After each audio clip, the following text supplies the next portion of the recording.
नया, सुधारा और सस्पेंस से भरा संस्करण। गांव की गलियों में हलचल मची हुई थी। हवा में मिट्टी की खुशबू थी और लोगों की आवाजों में जिज्ञासा। तभी वहां पहुंचते हैं अविनाश और देव।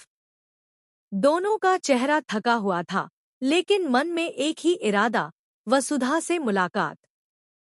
जैसे ही देव की नजर वसुधा पर पड़ती है, उसका दिल जोर जोर से धड़कने लगता है। वह एक पल भी गंवाए बिना वसुधा के पास जाता है और हाथ जोड़कर कहता है, वसु, मुझसे गलती हुई है। मुझे माफ कर दो। मैं तुम्हें दुख देना नहीं चाहता था। देव वहीं गांव वालों के सामने उठक बैठ करने लगता है। लोग हंसने लगते हैं, बच्चे तालियां बजाने लगते हैं, लेकिन वसुधा का चेहरा बिल्कुल गंभीर था। उसने साफ लहजे में कह दिया, नहीं देव, मैं तुम्हारे साथ वापस नहीं जाऊंगी, चाहे तुम कितना भी गिड़गिड़ाओ। देव का दिल टूटकर बिखर जाता है, मगर हार मान लेना उसके स्वभाव में नहीं था।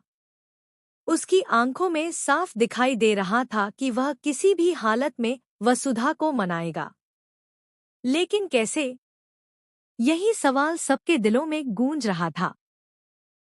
इसी बीच गांव की बुजुर्ग दादी, जो सबकी दुआओं का सहारा थी, देव और अविनाश को मजदूर समझकर अपने घर बुला लेती है।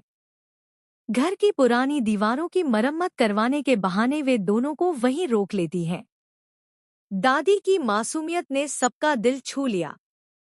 वसुधा को जैसे ही पता चला कि ये दोनों अब गांव में काम करेंगे, उसने ठंडी मुस्कान के साथ कहा, पहले देख लेते हैं कि काम आता भी है या नहीं।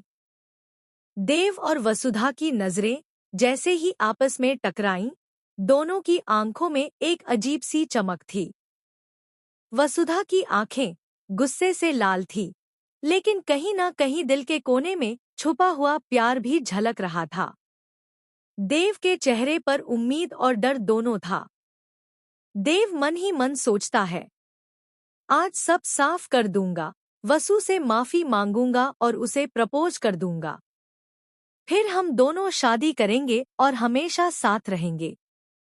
लेकिन उसी क्षण उसके दिल में एक डर घर कर जाता है। उसे ख्याल आता है कि अगर उसने वसुधा को प्रपोज किया और उसने गुस्से में थप्पड़ जड़ दिया तो? यह सोचकर देव पीछे हट जाता है। वसुधा का गुस्सा और गहराता जाता है। देव उसके लिए गजरा लेकर आता है, सोचता है कि शायद फूलों की खुशबू से उसका दिल पिघल जाए।